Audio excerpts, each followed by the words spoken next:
Hi there, Sanbonani Molweni. Welcome to Fix channel. For new here, please subscribe before the end of the video. If returning, thank you for love and support. I appreciate you. Izingane zisithembu nesithembu. Siyaxoxa ke channel and ngisazoqhubeka ngixoxe ngalaba abavela kuma TV shows. Okwamanje ke ngiselapha amahle nosibindi ngoba kunendabana nje encane. Kodwa le ndaba le iqukethe into enkulu yazini we guys, ningagxili kakhulu kamahle ukuthi nje siyixoxa lento ngoba ku channel vele siyaxoxa. Hawu, uSibindi umpumelelo uposte uAmahle. Ya ngicabanga ukuthi umposte yesterday. Ayikho sure. Amahle ke nje uright ugqoke kahle. Hayibo we guys ke anconywe ugirl, anconywe Amahle ukuthobeka kwakhe, ukuba muhle kwakhe, kubongelwe umpumelelo. Ngifuna ukunibuza wegazi ukuthi niyayinaka yini lento le enye i-red flag enganakekile kahle kahle lena nje i-red billboard, i-red C kahle kahle ngoba isibhadla nje sesibhadla isigaxa sikulento ke siyaxoxa futhi ungagamanci ngoba siyaxoxa nje ngena uxoxa nawe makuthiwa kuyahleba ngena uhlebe uphume kanjalo ungayithatha into uyipersonalize uyenze yakho yabo ngoba siyaxoxa. uSibindi uyaposta usendaba ezitha awu kube kuhleke nayi into esengina ku comment section engifake kulento usasixoxeni. Hayibo kuthiwa kodwa Sibindi into right wakwayenza. Hey kodwa umuntu kaSibindi angisikunqonywa Amahle, hey kodwa waze wathobeka, umakoti othobekile, umakoti omuhle, yabo lento ukuthi waze wanenhlahla. Angithi into yabantu ababili we guys partnership kunjalo. Makuyi partnership ngisho nasethandweni futhi kusebenza lento partnership. Manje ngiqaphelisisa ukuthi obongelwayo uyedwa. Kahle uhalala makuvela isithombe sika Amahle kubongela uSibindi. Ngenxa yani? Ngenxa yokuthi uAmahle uvele waba intombazane enjani o i-character kaAmahle o ama-qualities kaAmahle. Wekazi yangisabisa leyo nto. Singagxili nje kaAmahle kuphela yazi ngiyibuka as i-red flag lento ngoba into eyivezayo makuthiwa waze wanenhlahla, inhlahla ikhonjwa kuSibindi kuphela. Kuthiwani ke ngalo wesifazane? Ngoba phela manje ngiyinake lento uthi hayibo. Waye kungashiyo ukuthi baze banenhlahla. Kuze futhi kuthiwe waze wakhetha kahle ubhuti, wakhetha kahle umalume. Kodwa kungatholakala ukuthi yena umalume unjani ngoba phela into engiyibonayo ingane ukunconywa kwayo ivezwe ufuture husband. Kunconyelwa ufuture husband noma kujatshulelwa ufuture husband akusabuyi ke kuze ngapha ngoba phela ngithi ukukhethweni la noma umfana uyakhetha intombazane masiyavuma okusho ukuthi ke ekuvumeni kwentombazane ivume kahle yini azoma lento iyazwakala yini noma ayizwakala kodwa ngibuka ukuthi okwenzeka ka left akwenzeki ka right. Ngibuka ngani uSibindi oshayelwa ihlombe, uSibindi ohalethiselwayo, uSibindi otshelwa ukuthi kodwa wazwa nomuntu oright, wazwa nomuntu othobekile. Mase kubuya kaAmahle ke phela ngoba phela uyu future husband wakhe lo naye umuntu wakhe kuthiwani kwangathi le achievement eyomuntu oyedwa. Ngathi umuntu oyedwa achieve yazi yangisabisa leyo nto mangicabanga ngisukujula nayo. Bengafuni ukuthi sijule siyaxoxa nje. Kahle le video ngiyenzela ukuthi ngikutshela ukuthi sisazokhuluma ngezingane zesithembe ungashiselwa.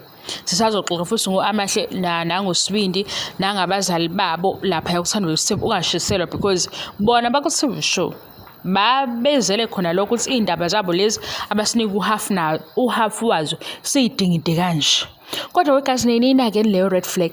Le red flag lela icishe ifane ncamashi naleyo ukuthi nalento eyamahle beza ukuthi uma ama-in-laws ekuthanda kakhulu ubokumnakisisa umuntu wakho. Uma nje usubona kuma in-laws usuthandwa ibona bonke sebekuthanda nje usuwusqueezer alright uthandwa ngisho ikati la khona umbheka umuntu wakho. Uyayibona leyo nto. Manje lana ngibona ukuthi hayibo uSibindi waze wanconywa waze wajabulela cha muhlo Amahle muhle yabo. akusikho lokho. Angigxilisile lento ebuhleni, ngigxilise kwi-current ukuthi yena uwumuntu kanjani. Mase lo muntu amahle awuyena kubongelwe uSibindi. Nithini-ke ngo-Amahle? Ngoba lento iyashoda, ngoba manje kukhona ukuthi uSibindi ukhethe kahle, u-Amahle yena uvume kahle yini? Because ngoba phela lana akusiyi-achievement yomuntu oyedwa, angithi bakwi-partnership. Yebo umfana okhipha iy'nkomo, yebo umfana okhokhayo, kodwa intombazane ikhethe kahle yini yona, noma ivume kahle yini? Ngoba lento le ikhomba ubu-red flag. Angikhulumi la ngobudlelwane balezi ngane, lezi ngane i-case study yethu. Ngizama ukunibekela nje ukuthi kule channel masixoxa kuba yinto kanjani ikanje. Ngibuka nabo ubu-red flag okunganakekile, ngoba kuyaye kusuke ukuthi umalume wazi wakhetha kahle, kazi umalumekazi ithini indaba yakhe. Ngoba ngesikhathi umalume ekhetha kahle kunconywa kakhulu, kushayela umalume ihlombo ukuthi ukhethe kahle, umalumekazi uthobekile, umalumekazi muhle, and umalumekazi uya-understand, uzogowa umalumekazi uzogowa. Angisho ukuthi Amahle uzogowa, bengibuza ukuthi niyayibona yini leyo nto ukuthi isuke ikhombe ingozi ethile, ngoba kwi-partnership awuwedwa, emshadweni awuwedwa, ekuthandaneni awuwedwa. Why inhlahla ikhonjwe kumuntu oyedwa? Phela abanye sebezothi iy'nkomo zakhe, yes siyayibona iy'nkomo ukuthi lento inendaba efihlekile. Ivutho ndaba lelithi ngesikhathi phela sekuthiwa waze wanenhlahla, he's very lucky, kushiwo umfana. Intombazane yazi ukuthi kwenzakalani kwintombazane. Ngixoxele nje amazwibela ukuthi ngempela intombazane eyayinhlahla isuke ingaphelele, ngoba intombazane kuthiwa kusanconywa umfana, ivela idrama yomfana inamathela intombazane.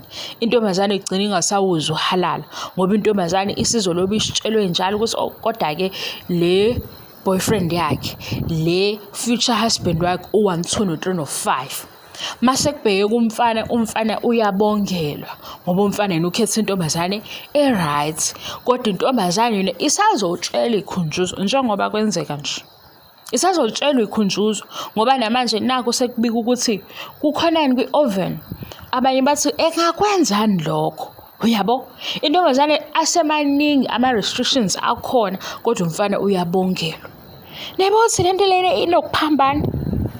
Ngiyaxolisa ukuthi le video nje, kodwa ngiyazi ukuthi ukhona ozoyibona naye akayibuke eduze lento ukuthi uyibuza ukuthi ninenhlahla nobabili yini noma oyedwa onenhlahla, ngoba phela manje sekubukeka sengathi onenhlahla ngempela uSibindi.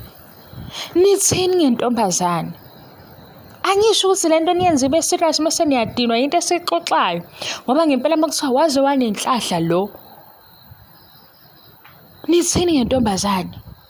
Ngoba yena unenhlahla ngokuthi muhle umuntu wakhe. Okokuqala lokho engikufunde nakugqamisa kwi-comment section, uthobekile, akanayo idrama, uyahlonipha, iyaqhubeka ki-list kwizinto ey'balwayo ziqondene nobani ukuthi lo muntu wesifazane unje. Lona-ke omkhethile wamlobola wenzani, okusho ukuthi-ke ube nenhlahla yokuthola umuntu onje. Lo lotsheliwe-ke unenhlahla yini yena? Hayibo, ngithi phela lena i-red flag enganakekile, ngoba ngiyibone nami ngizwe nje kusho ukuthi hey cha intombi kabani unkosikazi kabani, uthola ukuthi kubongelwa ubhuti lo. Mase ngiyayibuza ukuthi kazi kwenzakalani laphana behind closed doors kuloya sisi, ngoba phela manje abantu ababili ababongelwe bobabili ukuthi naze nanenhlahla. Yayinhle into yenu, uyabo?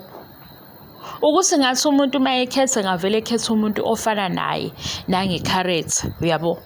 Angazi ukuthi kwakungenziwa ngani kanjalo. Umuntu yabo mhlambe nje makuthiwa ihlongandlebe ethathe elinye ihlongandlebe, mayeba nokuba usikhotheni ethatha omunye usikhotheni, maye engasithanda isikole ethatha omunye ongasithanda isikole, ukuze kube abantu aba-understandanayo, kungabi nalento yokushiyana ekuncomeni, ngoba ngesikhathi kuthiwa unenhlahla lo munye khona olimalayo. Angisho ukuthi Amahle uyalimala.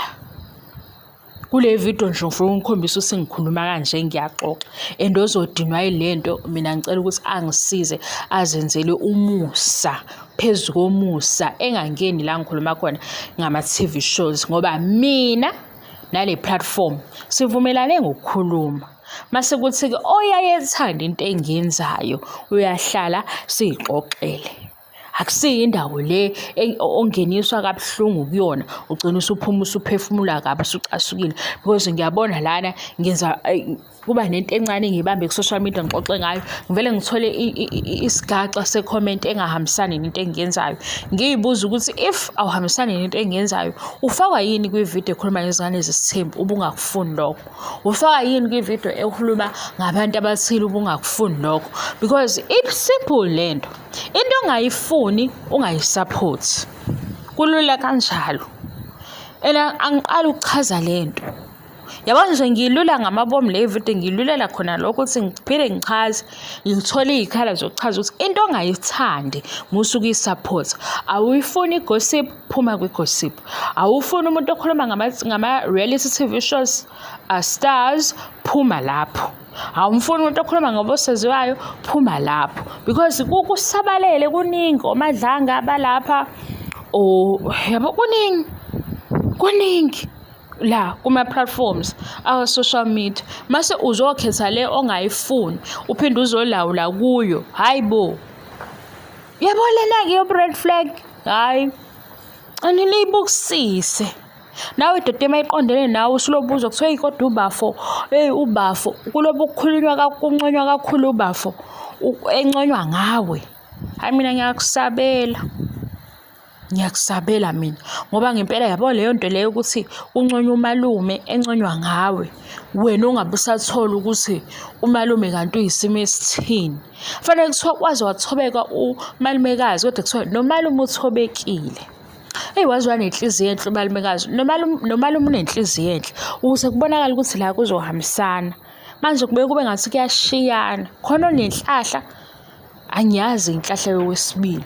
Ngikulapha kwi-comment section ngithi hayibo bengisabuka ukuthi ingane yinhle ngibuka isithombe sengibamba ilama comments ukuthi hayibo yindaba kubongela umfana la kuphela, yindaba ningababhanqi ndawonye yabo kubabhanqi ukuthi mhlambe into yenu nibafake bobabili engathi niyayibona lento eniyibonayo kodwa aniboni ukuthi nibona lento ukuthi onenhlahla vele umfana okusho ukuthi achievement yomfana.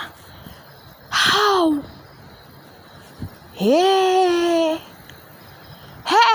ngifuna ukujwayela ukuthi ngiyahema kuma video engiwenza kodwa ngisengixoxa ama TV shows ukuthi sizwane. Ngiyaxawa nje sekufika abanye osisi abasha abayangithuka. Awucabanga ukuthi ngithukela ukuthi ngikhuluma ngengane engizibone ku-TV lapho ingane angiyithuki-ke Nkosi yami angithukani mina. Ngiyakhuluma nje into engiyibonile ngiyibabaze le ibabazeka ngaleso sikhathi. Okwamanje uSibindi upost amahle. Uyena uSibindi upost amahle kodwa uthe emposta ngabona ukuthi lama comment indaba akhomba iside likaSibindi kuphela. Kwiside likaSibindi ave bembongela abantu uSibindi. Hayi futhi ukuthi bambongela ngamanga, bambongela ngezinto phela bayikhombe ku-amahle. Sengiyabuza mina ukuthi nithini ngo-amahle manibongela uSibindi kakhulu. Angazi le video yazwakala yini noma ayizwakali ukuthi-ke nesizulu asitolikwa. Ngibonga ithuba, ngibonga isupport abaku-TV sizokhuluma ngabo and akusho ukuthi ukukhuluma ngabo ingoba sibafisela okubi. Siyafisa nje ukubabona bethuthuka be-achieve lama goals abayibekele wona ngokuthi bebe ku-TV show, bebe kwi-show lomzansi bebe phambi kwethu. Sibafisela okuhle kodwa lokho abakuveza ku-TV because kuyi-entertainment yethu sizoxoxa. uDJ mayedlala ingoma ujabulisa abantu, abacula becula bekhipha ingoma bekhipha album bajabulisa abantu, abavela lapha kuma TV shows bevela nezindaba zabo baxoxela abantu. Wena-ke omunye if awuyisupport lento phuma kuyona, singakushumayezi into eyodwa njalo, singakuchazeli into eyodwa kaningi. Obhala ingoma ubhalela abantu, Maskandi song yenzela abantu, i-song of the year ivotelwa abantu, i-best reality TV show ikhishwa abantu ngama-views abantu, usaziwayo ovelele uvezwa abantu, usaziwayo oseshwe kakhulu ku-internet useshwe abantu. Amahle, uSibindi, uTirelo, uMpilo, uSne, uLwandle, ukhona osalayo, uAbo babukwe abantu abazoxoxa ngabo. akusiyo-ke futhi into entsha le. Nanibuka o-backstage kudala nibuka, yini lena? Hayibo, umuntu ezoshaya izinto engayiqonda. Hayibo, papa yini? Bye.